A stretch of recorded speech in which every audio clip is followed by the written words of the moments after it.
From Astoria to the Rockaways, it's time for the Queens New Yorker. And here is the man who brings you the info, the uber, snazzy, and jazzy, Mr. Jason D'Artagnan!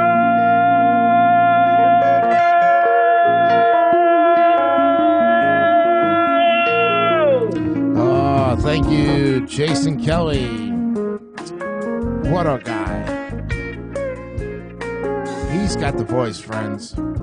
Oh, yes. Welcome, everybody, to the Queens New Yorker. This is episode 8. 2 cities for you today, and a lot to cover in a short amount of time. Thursday, March 8th, here on this kind of slight cold afternoon. And we are looking at a lot of interesting cold fronts coming through. That northeaster that's going through right now, I can give you temperatures that literally are in the 30s right now for most of the northeastern part of New York.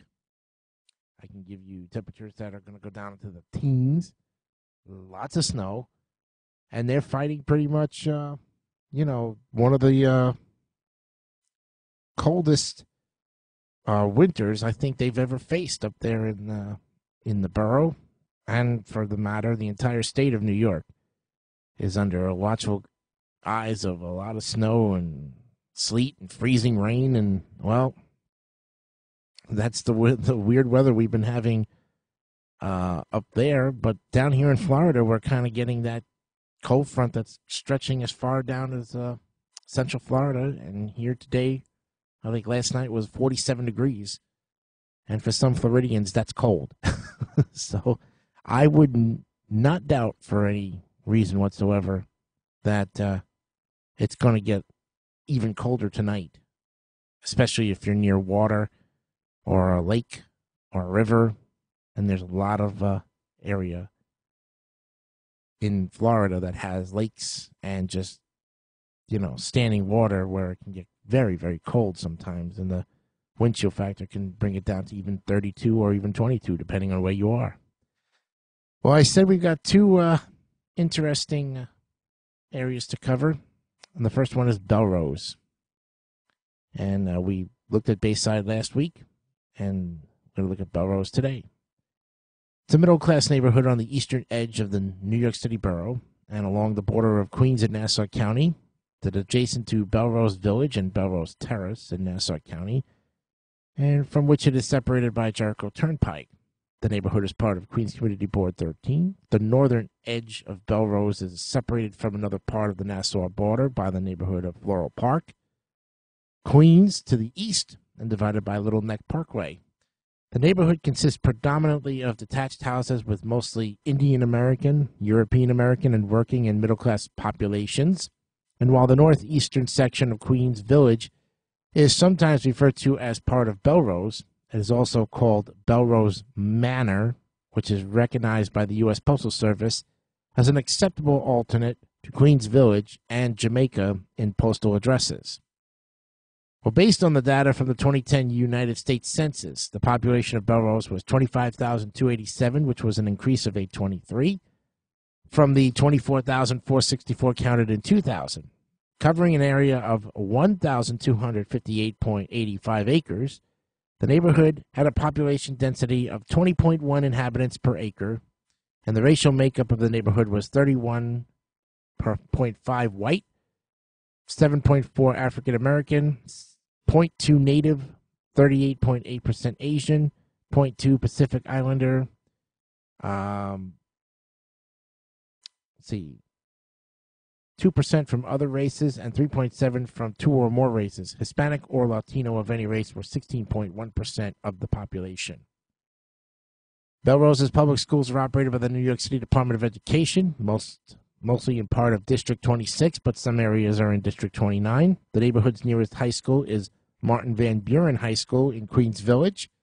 You've got the Queensboro Public Library Bellerose branch.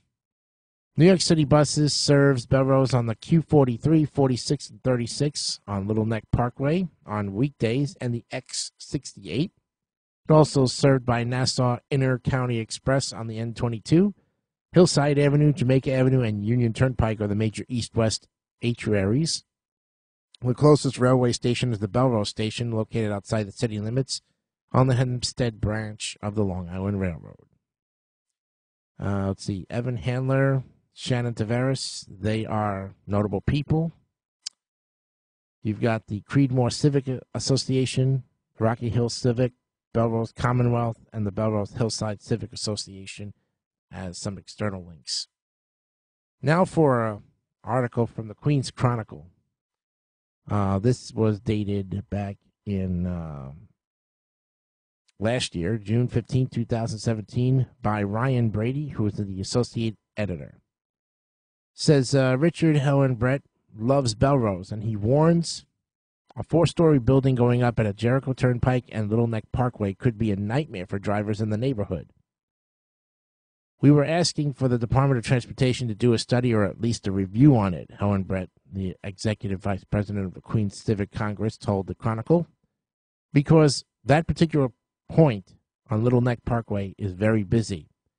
According to a DOT spokesperson, the agency did not analyze the intersection, which has a traffic light, for the impacts of the development. The Belrose resident, who is a member of Community Board 13, is also concerned about what the future of the community facility planned at the site will be. The big question is, will they maintain the community facility? He added, even if they start with a community facility, will they maintain it or replace it with regular offices? 78 parking spots are planned according to the website of AB Capstone, the site's developer, and Helen Brett said the firm developing the property has repeatedly ignored requests from CB13 to meet with board members. However, he said that the board's land use committee did not speak with the real estate broker for the site. The developer, the Belrose activist said, is not that forthcoming to talk to us. But Meyer Babayev, who is a managing partner and the head of investments at AB Capstone, said that the firm has not declined requests to speak with the community board to discuss the development.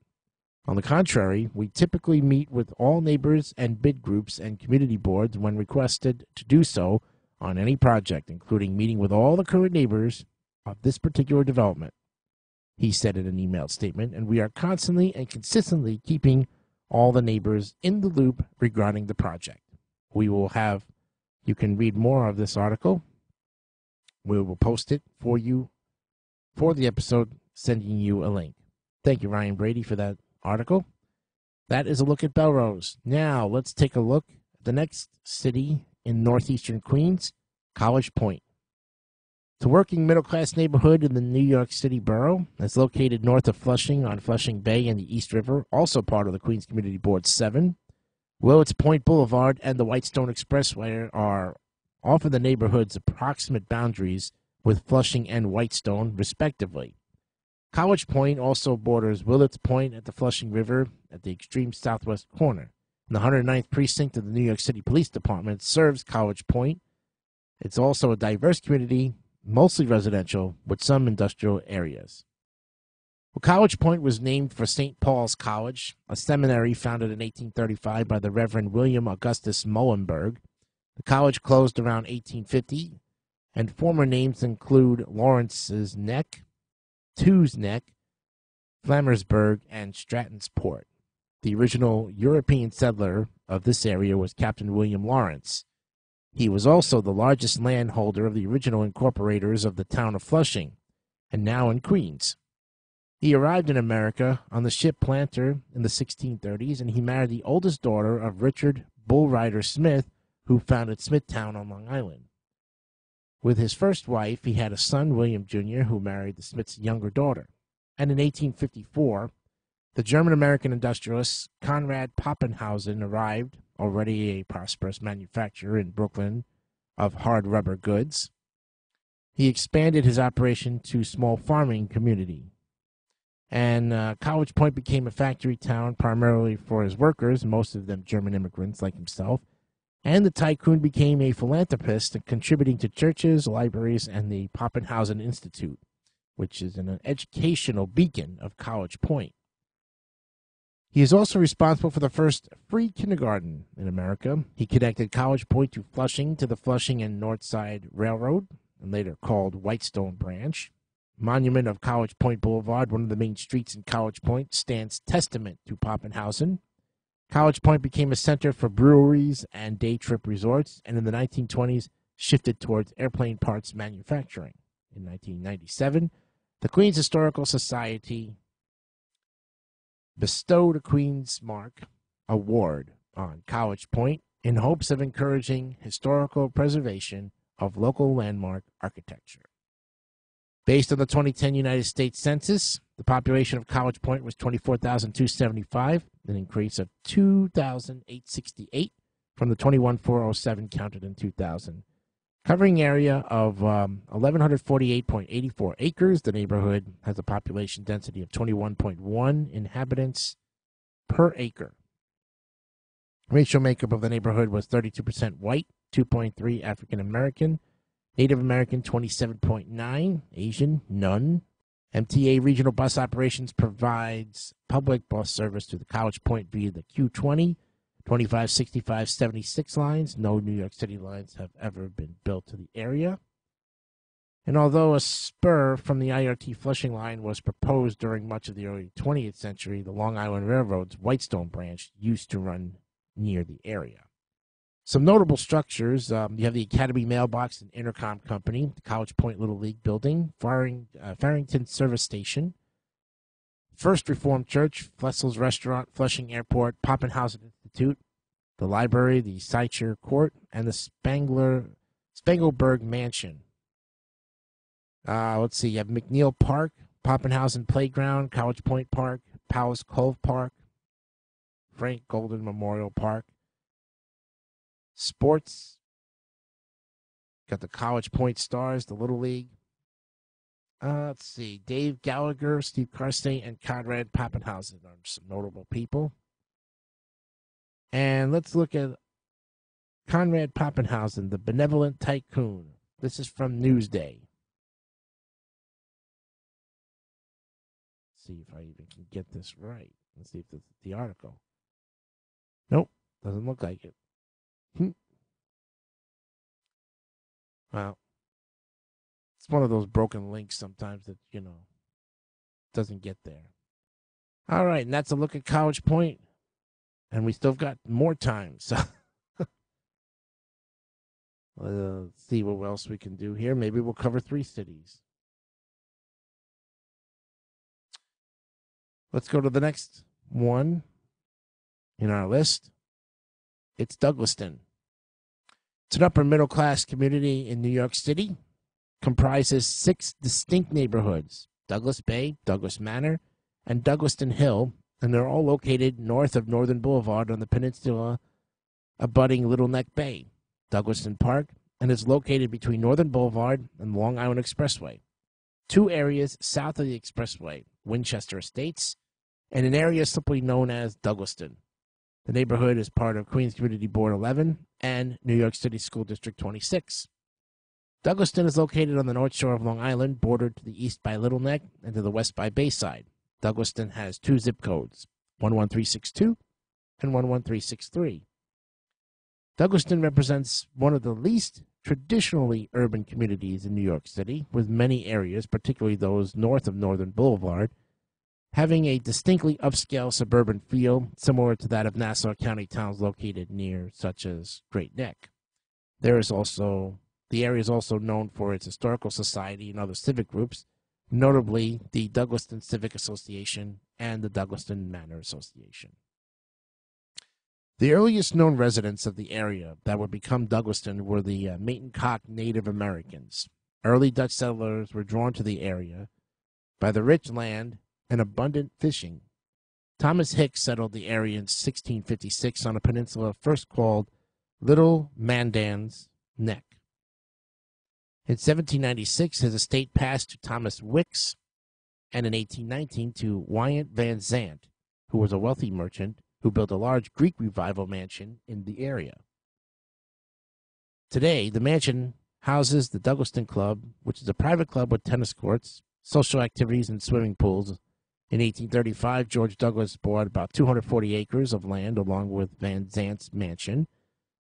And upon Douglas's death in 1862, the land was inherited by his son, William Douglas. 4 years later, the North Shore Railroad extended its service to the area, and William Douglas donated an outbuilding for use as the station house. And in thanks, the railroad named its new stop Douglaston, which soon was taken on as the name of the community. Douglaston Hill is the oldest area of the community and is characterized by turn of the 20th century homes in Queen Anne and Victorian styles. It was laid out with very large lots in 1853 at the very beginning of a movement in the United States to create suburban gardens. The area was recognized as a New York City Historic District and in December of 2004 by the New York City Landmark Preservation Commission. The Douglaston Hill Historic Society, or District, was listed on the National Register of Historic Places in 2000. In the early 20th century, the Reichart Finlay Realty Company of Manhattan purchased 175 acres of the Douglas family's holdings and formed the Douglas Manor Association, creating a planned community. Many of the houses in this area were built in architectural styles popular at the time, such as Tudor, Mediterranean, Colonial Revival, and Arts and Crafts. In 1997, New York City's Landmarks Preservation Commission designated Douglas Manor as the Douglaston Historic District, ensuring that no new buildings or external alterations could be made without the Commission's approval. The Douglaston Historic District was listed on the National Register of Historic Places in 2005.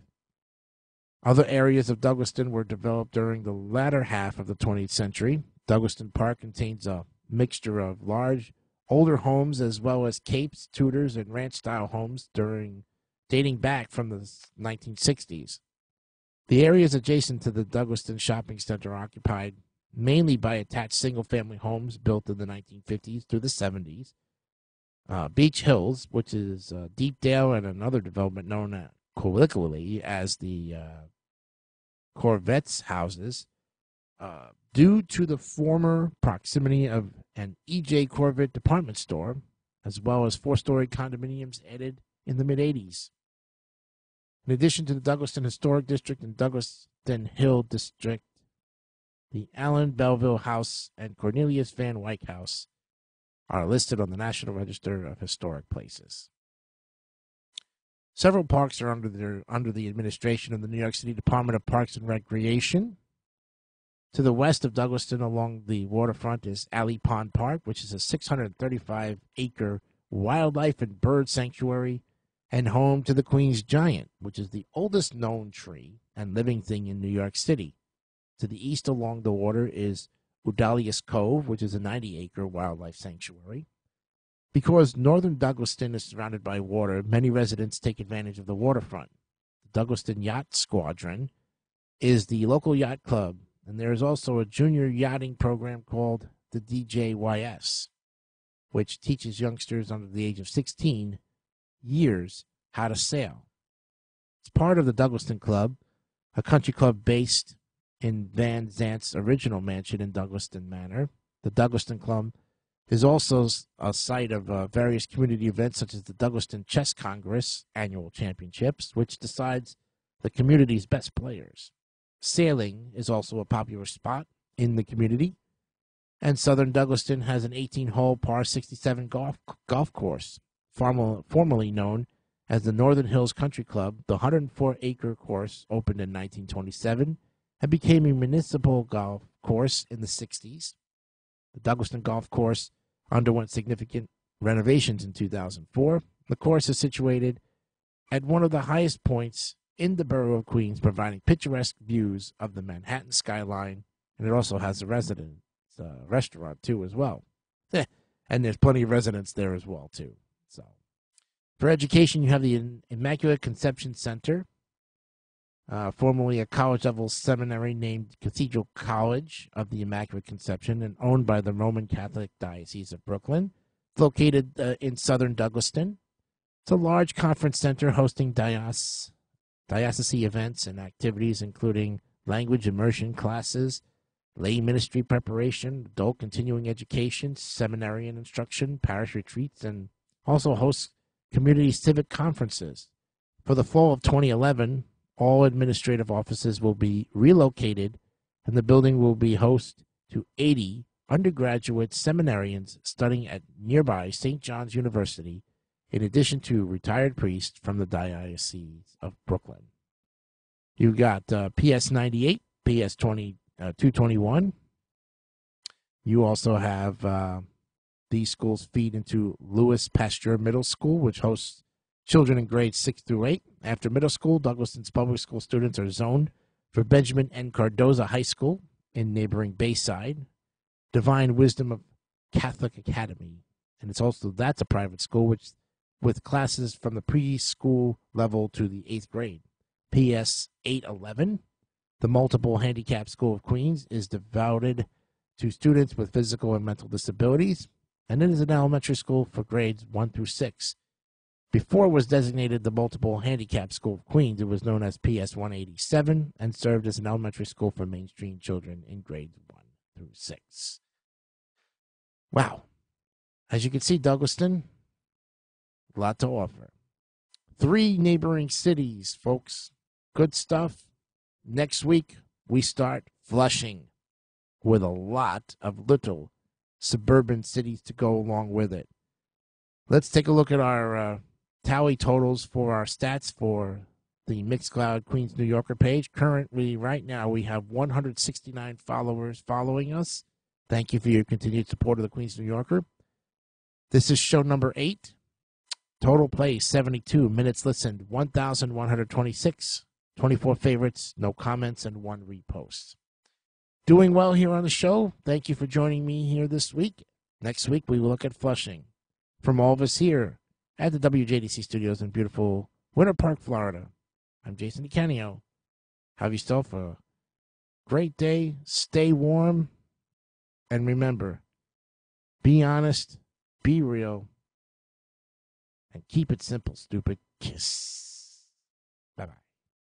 Jason Kelly on a Jason DeCanio online presentation. Thank you for your support.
You have been watching the Queens New Yorker, Jason Kelly on a Jason DeCanio online presentation. Thank you for your support.